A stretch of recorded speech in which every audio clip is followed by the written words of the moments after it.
नमस्कार और बहुत बहुत स्वागत है आपका सीएनबीसी आवाज पर। आपके साथ मैं हूं विपिन भट्ट और एक बार फिर लेकर हाजिर है आपका मनपसंद शो, जिसमें हम देते हैं आपके सवालों के जवाब, खासतौर पर वो सवाल जो सीधे आपके निवेश से जुड़े रहते हैं, आपके पोर्टफोलियो से जुड़े रहते हैं, और साथ ही आपको बताते हैं एक सही और फायदेमंद ट्रेडिंग स्ट्रेटेजी। अच्छा, सवाल कैसे पूछना है आप में से ज़्यादातर लोग जानते हैं, 7045220000, लेकिन जो नए दर्शक आज जुड़ रहे हैं प्लीज़ ये नंबर नोट करें, सेव करें सीएनबीसी के नाम से 7045220000। इस पर आप अपने सवाल हमें व्हाट्सएप कीजिए। इसके अलावा फेसबुक और एक्स पे जो दर्शक हमें लाइव देखते हैं उनके पास सुविधा है कि वो सीधे वहाँ मैसेज बॉक्स में जाकर भी अपने सवाल हमें भेज सकते हैं। कोशिश होगी इसी शो में ले लें, नहीं तो आगे भी लिए जा सकते हैं। तो ये तो हो गया कि आप हमसे कैसे संपर्क करेंगे। अब शुरुआत करते हैं आज के शो की, और आज हमारे साथ कार्यक्रम में शामिल हो रहे हैं आपके सवालों के जवाब देने के लिए, आपके लिए शानदार स्ट्रेटेजी बताने के लिए मंत्री फिनमार्ट के अरुण कुमार। मंत्री जी, सर बहुत बहुत स्वागत है आपका। तो अरुण जी से ढेर सारी बातें करेंगे, आपके लिए एक अच्छी स्ट्रैटेजी भी तैयार करवाएंगे हम बुधवार के लिए, क्योंकि मंगलवार को मार्केट्स होंगे क्लोज। लेकिन उससे पहले मंडे को मार्केट्स का क्या हाल रहा वो ज़रा देख लेते हैं। तो रुपए में बढ़ती गिरावट और कच्चे तेल में उबाल से बाजार में हाहाकार ही रहा। निफ्टी सेंसेक्स कोविड के बाद सबसे बड़ी मंथली गिरावट का शिकार हुए।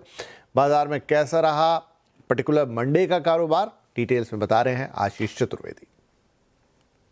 FY26 का आखिरी ट्रेडिंग सेशन और पूरा मार्च का महीना आप देखें तो बाजार के लिए बेहद खराब। खास बात यह भी रही कि आखिरी सेशन भी गिरावट के साथ ही बंद हुआ। अब आप चाहे निफ्टी को देखें, निफ्टी बैंक, मिड कैप और स्मॉल कैप सब में बड़ी गिरावट है। लेकिन आज की सबसे बड़ी हाईलाइट रही डॉलर और रुपया, जहां पर आप देखें तो रिकॉर्ड निचले स्तर पर रुपया पहुंच चुका है। बात करते हैं सेक्टर के एक्शन की, तो आप देखिए कि इंडिया विक्स लगातार तेजी दिखा रहा है। लेकिन इसके अलावा बैंक्स को देखिए, डिफेंस की बास्केट है, कैपिटल मार्केट्स है, auto, IT, oil and gas, FMCG और रियल्टी, यहाँ पर सभी सेक्टर्स में बड़ा कट आपको नजर आया। एक बार के लिए आपको दिखा देता हूं कि निफ्टी के गेनर्स और लूजर्स ये क्या तस्वीर आपको बता रहे हैं। तो स्क्रीन पर आएंगे। अब कोल इंडिया है, ओएनजीसी, पावर ग्रिड और हिंडाल्को, इन स्टॉक्स को देखिए, कोई स्टॉक ऐसा नहीं जिसमें धुआंधार तेजी आपको नजर आए। मामूली सी तेजी के साथ बंद हुए, लेकिन गिरने वालों की संख्या बेहद ज्यादा। और ब्रॉडर मार्केट्स की बात नहीं करूंगा, लेकिन आप निफ्टी के स्टॉक्स देखिए, एक्सिस बैंक है, Bajaj Finserv, state bank of India तकरीबन 4% और बजाज फाइनेंस यहां पर भी देखें तो 5% की बड़ी गिरावट नजर आई। तो ये था बाजार का सूरत हाल। लेकिन एक दिन का विराम, यानी मंगलवार का विराम, और उसके बाद अब बुधवार को क्या रहेंगे बाजार के हाल, क्या स्ट्रेटेजी आपको रखनी चाहिए मार्केट में इस समय जिस तरह की स्थिति है, किस तरह के ट्रेंड्स यहाँ होंगे, ये सारी बातचीत अब हम शुरू करेंगे। और जैसा आपने कहा मंत्री जी हमारे साथ है, तो अरुण जी बुधवार के लिए क्या स्पेसिफिक स्ट्रेटेजी आप देख रहे हैं, दर्शक क्या कर सकते हैं? Vipin ji good evening. Overall market weak है और क्लियरली नजर आ रहा है कि मार्केट अब 22,000 के तरफ जा रहा है। 21,800 22,000 विपिन जी एक बड़े सपोर्ट जोन से, वहां तक मुझे लग रहा है मार्केट इस फॉल में जाना भी चाहिए, जो कि आप कह सकते हैं ईयरली मंथली लोस को कोइंसाइड करता है। 22,330 के आसपास की क्लोजिंग है विपुल जी। तो यहाँ से भी मुझे लग रहा है 300 से 350 पॉइंट की और गिरावट आपको मार्केट में देखने को मिल सकती है। तो कहीं ना कहीं 22,000 21,800 यहां तक जाने के बाद हो सकता है वहां से आपको मार्केट में एक शॉर्ट टर्म बाउंस मार्केट में आता हुआ नजर आए। पर ओवरऑल वीकनेस है, अभी कोई बाइंग के संकेत ओवरऑल इंडेक्स में नहीं है। मुझे लग रहा है गिरावट निफ्टी में रहनी चाहिए। सिमिलर व्यू बैंक निफ्टी में भी है, 50,000 के आसपास की क्लोजिंग बैंक निफ्टी में देखने को मिली है। बैंक निफ्टी भी मुझे कहीं ना कहीं लग रहा है 49,000 48,800 के तरफ बैंक निफ्टी भी जाता हुआ नजर आ रहा है। तो 49,000 तक के लोअर टारगेट्स बैंक निफ्टी में भी आ सकते हैं।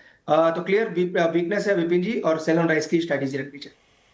राइट, वीकनेस है बाजार में, बनी रहेगी, सेल ऑन राइज की स्ट्रेटेजी आपको रखनी चाहिए। निफ्टी में 22,000 21,800 ये रेंज दिख रही है। बैंक निफ्टी की बात करें अभी तो 50 के ऊपर है, लेकिन उसके नीचे जा सकता है, 49 में भी, 48,800 व्हाटएवर। तो यहाँ पर कुल मिला के सेल ऑन राइज की ही स्ट्रेटेजी आपको रखेंगे, क्योंकि बाजार में जो कमजोरी है वो फिलहाल तो एकदम से ठीक होती है, दुरुस्त होती हुई दिखाई नहीं देती है। तो ये ख्याल ज़रूर रखेगा। तो मंत्री सर, ये तो बात हो गई ब्रॉडर मार्केट्स में क्या कॉल ली जाए या कैसे समझा जाए, कोई स्पेसिफिक स्टॉक जो आपकी नज़र में हो? बिल्कुल विपुल जी, एक बाई एक सेल है। बाई ऐसा काउंटर रहेगा जिसको मार्केट की वीकनेस को बिल्कुल इफेक्ट नहीं किया है, तो डी मार्ट में खरीदने की सलाह रहेगी। 395556 के आसपास की क्लोजिंग है, इसी लेवल के आसपास खरीदे। 3902 का स्टॉप लॉस रहेगा और 4067 तक के टारगेट्स डीमैट में आ सकते हैं। सेकंड, निफ्टी ऑटो में ब्रेकडाउन है, तो M&M को सेल करने की सलाह है। 2954 के आसपास सेल करें, 2989 का स्टॉप लॉस रहेगा। कहीं ना कहीं 2873 तक के टारगेट्स M&M में नीचे की तरफ आ सकते हैं। तो क्लियर हेज स्ट्रेटेजी रहेगी, एक बाई और सेल, और ये दोनों ही पोजिशनल कॉल आप लेके चल सकते। राइट, तो एक बाय, एक सेल, जैसा मंत्री जी ने कहा, हेजिंग स्ट्रेटेजी ताकि बैलेंस बना रहे। महिंद्रा एंड महिंद्रा को यहाँ पर सेल करने की सलाह, डीमार्ट को यहाँ पर बाय करने की सलाह। टारगेट्स होंगे आपके लिए 4067 के, स्टॉप लॉस लगाएंगे 3902 पर। महिंद्रा एंड महिंद्रा के भी नंबर्स देख लेते हैं, वहाँ पर सेल करने की सलाह है और टारगेट होगा 2873 का, स्टॉप लॉस लगेगा 2989 पर। तो ये दो ऐसे स्टॉक्स जिन पर आप भी वेडनेसडे के ट्रेडिंग सेशन में नजर रख सकते हैं। चलिए अब सवाल जवाब के सिलसिले को शुरू कर देते हैं। पहले कॉलर है मिस्टर राजेश और कॉल आई है जयपुर राजस्थान से। राजेश जी, स्वागत है आपका। क्या सवाल होगा sir? Thank you sir chance देने के लिए। आपका भी आभार, बताइए सर। सर मेरे पास अडानी पावर के 418 शेयर है 153 के भाव से। अडानी पावर के 418 शेयर 153 रुपए के भाव से, ठीक है। चलिए, छोटा मोटा नुकसान है, लेकिन आगे इनका क्या हो सकता है ये मंत्री जी से हम पूछेंगे। सर, क्या करना चाहिए ना अडानी पावर में? विपिन जी, राजेश जी के लिए की सलाह रहेगी, स्टॉप लॉस जरूर लगाएं। चार्ट अभी भी मजबूत है, नो डाउट। पूरा मार्केट फॉल में अभी भी ये स्टॉक 140 160 के रेंज में लगातार ट्रेड कर रहा है, पर स्टॉप लॉस जरूर मेंटेन करें, क्योंकि रोज कोई ना कोई एक सेक्टर में एक्सीडेंट देखने को मिल रहा है। 144 का स्टॉप लॉस मेंटेन करें। 144 के नीचे जाता है तो पोजीशन से निकल जाए, हो सकता है फिर स्टॉक 132 की तरफ जाता हुआ नजर आए। तो फिलहाल होल्ड करने की सलाह है, पर स्टॉप लॉस 144 के आसपास जरूर लगा। चार्ट पे मजबूत है, लेकिन सेफ्टी नेट हमेशा होनी चाहिए, इसलिए अडानी पावर को होल्ड करने की सलाह है विद स्टॉप लॉस ऑफ 144। हो सकता है आगे 132 तक भी जाए, लेकिन 144 के नीचे जाएगा, स्टॉप लॉस से आप बच जाएंगे। लेकिन फिलहाल होल्ड कीजिए with stop loss of 144 Adani power में। अगले कॉलर है मिस्टर आशीष मेहता और कॉल है राजधानी दिल्ली से। आशीष जी, स्वागत है आपका। सवाल बताइए सर। मेरे पास ACC के 60 शेयर हैं, 2100 रुपए पे एवरेज आउट किए हुए हैं, तो वापस कुछ रख सकते हैं, बाय ऑन डिप कर सकते हैं अभी भी? देखिए, अभी तो पोर्टफोलियो में काफ़ी तकलीफें हैं, तो एक आपका जो भाव है वहाँ से तो ऑलमोस्ट 850 रुपये का आपको नुकसान है हर शेयर पर। अब मंत्री जी पूछ रहे हैं कि क्या इसको और एवरेज करें, बाय ऑन डिप करें, क्या रहेगा, क्या कहता है इसका चार्ट? विपिन जी, अभी स्टॉक काफी गिर चुका है, पर अभी भी कोई सपोर्ट के संकेत नहीं है। 1050 1100 वहां तक मुझे लग रहा है स्टॉक जाना चाहिए, जो कि एक मजबूत सपोर्ट के आसपास स्टॉक आएगा। तो अभी एवरेजिंग की सलाह नहीं है विपिन जी, वैसे भी मार्केट वीक है और ओवरऑल मुझे लग रहा है ये फॉलिंग नाइफ की तरह विद वॉल्यूम स्टॉक गिर रहा है। तो 1050 1100 वहां तक के लेवल्स का वेट करें। उस लेवल के आसपास भी एक ही बार में बाई करने की कोशिश ना करें, थोड़ा मार्केट को स्टेबलाइज होने दें। तो फिलहाल बाइंग की सलाह नहीं है। 1100 से 1050 तक स्टॉक आ सकता है। तो 1100 से 1050 तक इन्हें, और यहाँ नीचे जाएगा 1100 के आसपास, और वो भी एक साथ बल्क बाइंग आपको नहीं करनी है। आप थोड़ा बहुत वहाँ पर और ले सकते हैं, क्योंकि फिलहाल तो ये भी नीचे की तरफ है, यानी धार नीचे की तरफ जा रही है। वो नीचे कहाँ जाके रुकेगा कहना मुश्किल। कोई स्टॉप लॉस सजेस्ट करेंगे सर इसमें? विपिन जी, स्टॉप लॉस 1050 के आसपास ही रहेगा। रिसेंट जो मंथली लोज है 1050 के आसपास है, पर चूंकि एवरेजिंग की बात कर रहे हैं इसलिए मैंने स्टॉप लॉस नहीं बताया। एवरेजिंग करनी है तो 1100 से 1050 के पास ही करनी चाहिए, पर अगेन मार्केट सेंटिमेंट्स देखना होगा कि जब मार्केट सेंटिमेंट कैसे प्रिवेल होते हैं। राइट, बहुत इंपॉर्टेंट है, क्योंकि इस समय मार्केट के सेंटिमेंट का ही पूरा गेम है। 1050 का स्टॉप लॉस के साथ होल्ड, लेकिन जो एवरेजिंग का फिगर है वो 1100 के आसपास है, और थोड़ा थोड़ा, बहुत ज़्यादा नहीं। हाँ, ये ध्यान रखिएगा, ये इंपॉर्टेंट होगा। आगे बढ़ जाते हैं, मिस्टर हरीश कुमार अगले कॉलर हैं फ्रॉम नोएडा। हरीश जी, स्वागत है आपका। क्या शेयर्स हैं, क्या क्वांटिटी है, क्या रेट है? नमस्कार सर, मेरे पास जो है टोटल TCS के 15 शेयर है, जो कि 3033 रुपए के भाव पे लिए हुए हैं, और 154 शेयर है मेरे पास रिलायंस इंडस्ट्री के, जो कि 1348 रुपए के भाव में है। इसके अलावा पोर्टफोलियो में और भी चीजें हैं, लेकिन वो नुकसान में ही जा रही है सारी। हैं ब्लू चिप कंपनी के, बट सारी नुकसान में 2 शेयर का मुझे पता लग जाता है तो मुझे सेल करना चाहिए या रुकना चाहिए, जरूर तो मैं बाकी चीजों का भी मुझे आइडिया लग जाएगा सर। बिल्कुल बिल्कुल, ये अच्छी स्ट्रैटेजी, एक मोटा आइडिया आप ले लेंगे इन 2 शेयर से, टीसीएस और आरआईएल, दोनों बहुत बड़ी कंपनियां। पहले टीसीएस देख लेते हैं। यहाँ पर वैसे ही आईटी कंपनीज का वक्त अच्छा नहीं था, लेकिन अब थोड़ा और दुबले और 2 आषाढ़ वाली बात हो गई यहाँ पर। तो मंत्री जी 3033 की खरीदारी है इनकी और 600 रुपये, बल्कि ऑलमोस्ट पौने 700 रुपये का लॉस है पर शेयर टीसीएस में। बिल्कुल विपिन जी, मुझे लग रहा है और वीकनेस आ सकती है, और जैसे रिजल्ट सीजन शुरू होगा आईटी का एक थोड़ा बहुत मोमेंटम एक्सपेक्टेशन है कि आईटी स्टॉक्स में आए। पर अभी चूंकि स्टॉक का ट्रेंड नीचे है, हो सकता है 2200 से 2250 तक आपको स्टॉक जाता हुआ नजर आए, तो फिलहाल बाइंग की सलाह नहीं है। यहाँ से भी 4 से 5% की गिरावट टीसीएस में भी आ सकती है। 2200 एक ऐसा लेवल रहेगा जहां पे हो सकता है स्टॉक सपोर्ट ले और वापस एक रिवर्सल के संकेत दे सकता है। तो अभी बाइंग की सलाह नहीं है, अगर एवरेजिंग करनी है तो 2200 के आसपास करनी चाहिए।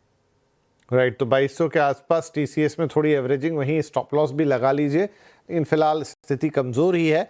कुछ उम्मीद जो 2200 के आसपास एक बाउंस बैक दिखाए। दूसरा इनका था सर रिलायंस, 154 शेयर है, 1348 के भाव पे, यहाँ पे बहुत मामूली से 4 रुपए के आसपास का नुकसान है, यहाँ क्या करें? विपिन जी, एक बार का एग्जिट ले लें। वैसे रिलायंस पे मेरा लॉन्ग टर्म पॉजिटिव व्यू है, पर चूंकि शॉर्ट टर्म चार्ट अभी नेगेटिव है और मुझे लग रहा है कहीं ना कहीं 1300 या 1300 के नीचे भी शायद स्टॉक आपको जाता हुआ नजर आए। तो चूंकि अपने भाव के आसपास है, अगर परसों मार्केट थोड़ा बहुत पॉजिटिव खुलता है तो एक बार का स्टॉक से निकल जाए। 1300 से 1280 वहां पे एक अच्छी एंट्री बन सकती है, तो स्टॉक से निकल जाने की सलाह है। ठीक है, फिलहाल आपको इसलिए निकलने का कह रहे हैं क्योंकि आपको बहुत मामूली सा नुकसान है, हल्के से बाउंस बैक में भी आपका भाव आ जाएगा और आगे फिर 1300 या 1280 के आसपास चांस बनेंगे, तब हम दोबारा बात करेंगे। और साथ में डिस्क्लेमर कि इस वक्त आप जो चैनल देख रहे हैं CNBC आवाज़, वो नेटवर्क 18 का हिस्सा है, जिसका स्वामित्व और प्रबंधन दोनों रिलायंस इंडस्ट्रीज के हाथों में ही है। चलिए जी, आगे बढ़ते हैं। हमारे अगले कॉलर है मिस्टर अमित कुमार और कॉल आई है लखनऊ से। जी कुमार साहब, स्वागत है आपका, बताइए सर क्या शेयर है? Hello, good evening sir. Good evening जी। सर मेरे पास 2200 शेयर टाटा इन्वेस्टमेंट के हैं, 1015 रुपए के खरीद के स्प्लिट के बाद।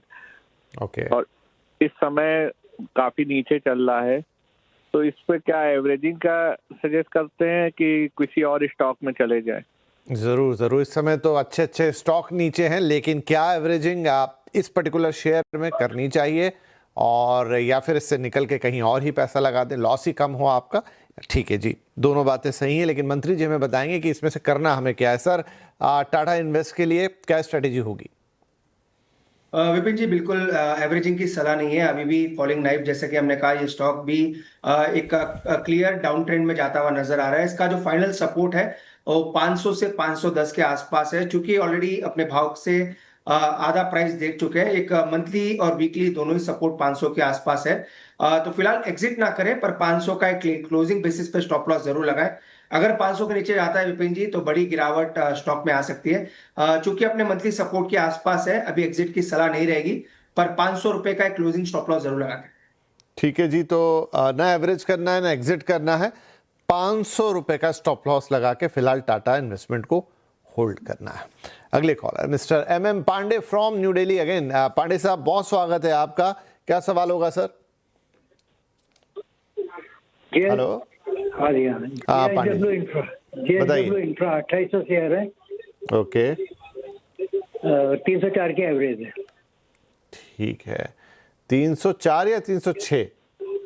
306 की एवरेज है। 306 का एवरेज आपने किया हुआ है। JSW इंफ्रा 2500 शेयर, 306 का एवरेज प्राइस है। ये एक ही है और कोई शेयर भी है? एक और है, बताइए। RBI bank. अच्छा, कितने हैं? 8000 एक खरीद।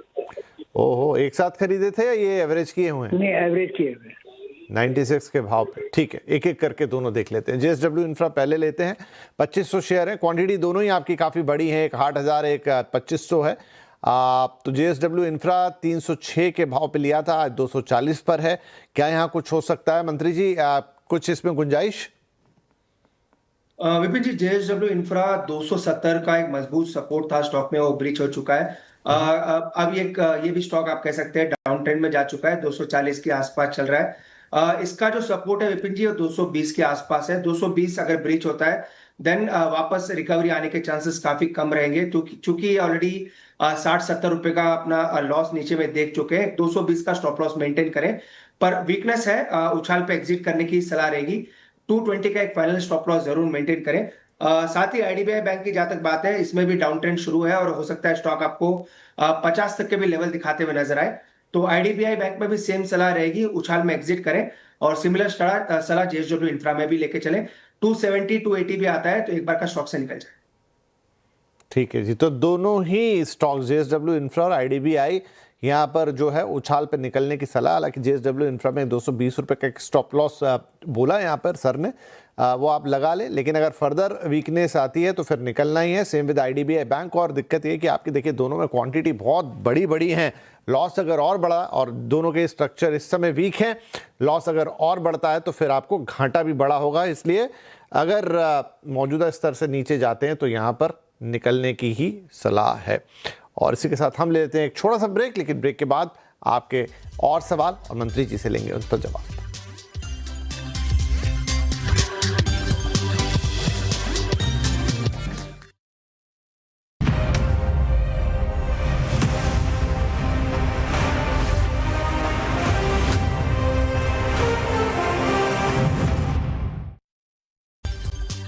Welcome back.